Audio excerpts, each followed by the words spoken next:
महाराज जी। राधे राधे महाराज जी। महाराज जी, विवाह के बाद एक स्त्री का जीवन कैसा होना चाहिए जिससे वो प्रतिकूलता और अनुकूलता में सामान्य रहकर एक सुख शांति पूर्वक अपना वैवाहिक जीवन व्यतीत कर सके, और एक स्त्री को अपने जीवन में क्या क्या सावधानी रखनी चाहिए जिसका घर परिवार उससे सुखी रहे? पहली बात है कि नींव ही खराब हो रही बच्चा, तो हम क्या उपदेश करें? जो गर्लफ्रेंड बॉयफ्रेंड ये चरित्र दूषित हो रहे हैं, तो घर परिवार चलाने के लिए जो हमें धर्म पूर्वक पवित्रता चाहिए वो तो पहले ही नष्ट हो जाती है। आज का जो समय है बच्चा, अब हम ये नहीं कहते कि नहीं होंगी या नहीं होंगे, ऐसे बच्चे बच्चियां होंगी जो पवित्र होंगे, लेकिन मुश्किल है, मुश्किल। तो सबसे पहली बात चरित्र पवित्र होना चाहिए। अब यहीं से नींव बर्बाद हो जाती है। और दूसरी बात भगवत आराधना होनी चाहिए। अगर भगवत आराधना और चरित्र पवित्र है और अपने पति को भगवान के रूप में देखती है, तो उसका जीवन परम मंगलमय रहेगा।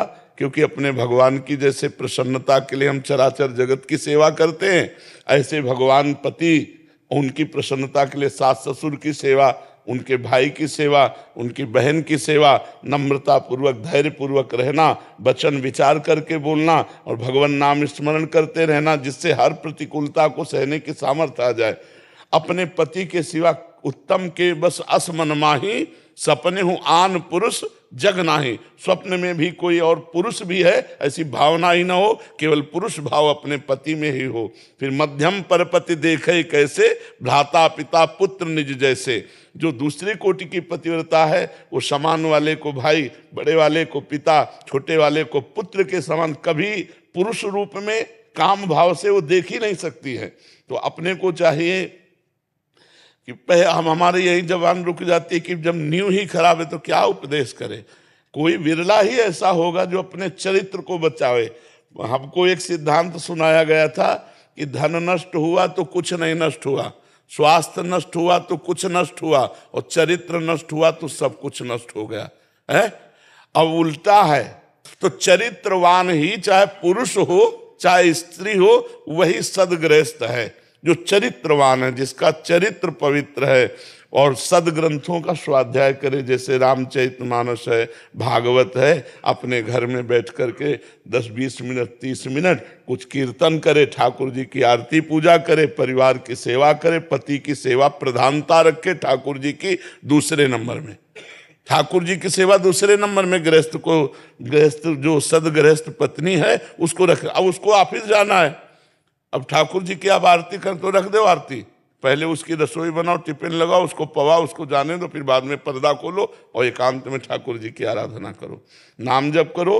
अपने पति को भगवान का स्वरूप समझे, पर पुरुष की तरफ दृष्टि न रखे, और धैर्य पूर्वक पति की प्रसन्नता के लिए सास ससुर की सेवा करे, पति के परिवार के अनुकूल रहे धर्म पूर्वक, तो उसे गृहस्थ में रहते हुए भगवत प्राप्ति हो जाएगी।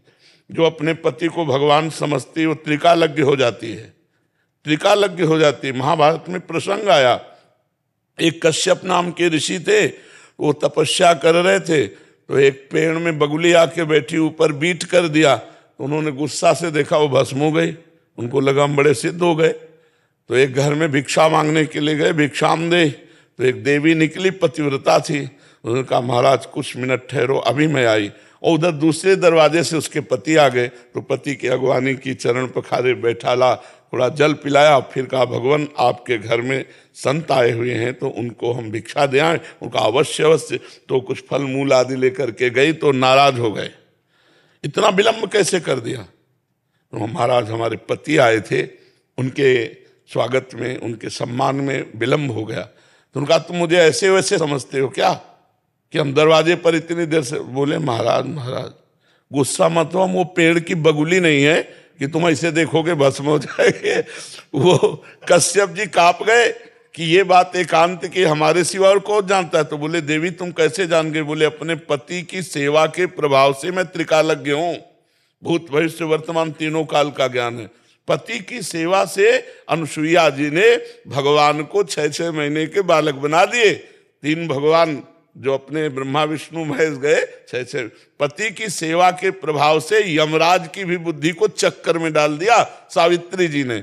बहुत बड़ी महिमा है अपने पति को भगवान समझकर पर अनुकूलता और प्रतिकूलता को सहने के लिए भगवान का भजन, शास्त्र स्वाध्याय, सत्संग ये नहीं होगा तो प्रतिकूलता में फिर हमें द्वेष हो जाता है।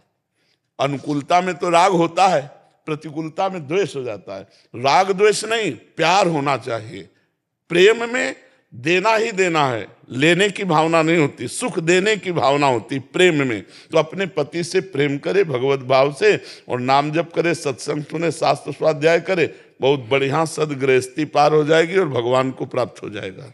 महर्षि एक प्रश्न है, आगे का प्रश्न है महाराज जी, जैसे आपने बोला कि कोई बिरला ही बचा है कि जो इस चरित्र में ना पड़ा हो, फिर उसके बाद महाराज जी, और उसके बाद अभी शादी घर वालों की अनुकूलता में कहीं करनी पड़ी और शादी हो गया महाराज जी, उसके बाद क्या पुराने वाले से संबंध, एक पहली बात महाराज जी, उससे घर टूटता है महाराज जी। और दूसरी बात महाराज जी, क्या उनको हम सच्चाई बतानी चाहिए पतिदेव को? ऐसा आया हमारे पास एक कि बताया तो फिर पूरा नष्ट भ्रष्ट हो गया। हाँ, वैसे कोशिश करनी चाहिए कि ना बताए जो गलती हो गई, क्योंकि उससे पति के प्यार में लघुता आ जाएगी।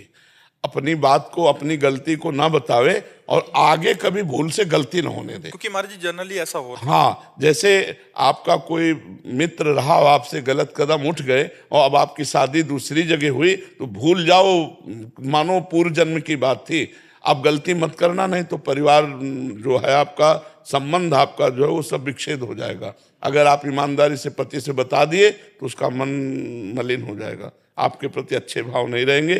तो मुझे लगता है कि अपने पति प्रेम के लिए अपनी गलती का प्रायश्चित करे कि आप भूल से किसी पर पुरुष की तरफ आंख ना उठावे, अपने पति को भगवत भाव से माने और पूर्व के सारे संबंधों का त्याग कर दे। जो गंदी बातें रही, जो गंदी चेष्टा रही, अगर ऐसा कभी पति ने सुन भी लिया, देख भी लिया, मैसेज भी देख लिया तो बहुत बड़ी हानि हो जाएगी। फिर उसके प्रेम में भी, और ऐसे पुरुष को चाहिए कि अगर कभी वैसी गलती रही है तो उसको छुपा ले और ब्याह होने के बाद अपनी पत्नी का भाव रखे, अन्य किसी से भाव ना रखे, नहीं तो फिर गृहस्थ धर्म बहुत बड़े स्तर पे हो रहा है महाराज जी। अभी क्या मैसेज, कॉल और फिर वो संबंध विच्छेद, ये कारण। हाँ, हमें लगता है कि मतलब अब चूंकि धर्म ही नहीं रहा तो हम वार्ता क्या करें। हाँ महाराज जी, आप बार बार कह रहे हैं नीवी नहीं। हाँ, अब मतलब जैसे धर्मयुक्त हो तो वार्ता करें, जब भ्रष्ट ही चरित्र हो गया तो चलो अब संभाल लो, जब ब्याह हो गया तब से संभाल लो, लेकिन नहीं संभलेगा। जब बॉयफ्रेंड ब्रेकअप तो फिर जनेंद्रिय कैसे एक अनन्य रह सकती है? जैसे हमारी रसेंद्रिय है, ऐसे जनेंद्रिय, ऐसे हर इंद्रिय। हर इंद्रिय की अनन्यता, हर इंद्रिय का ब्रह्मचर्य ही तप है। लेकिन अब ये बच्चे हैं नए नए, सब जानते नहीं, अपने जीवन को बर्बाद कर रहे हैं। लेकिन फिर भी ब्याह संबंध होने के बाद सुधर जाए तो चलो जीवन कुछ तो सुधर जाएगा।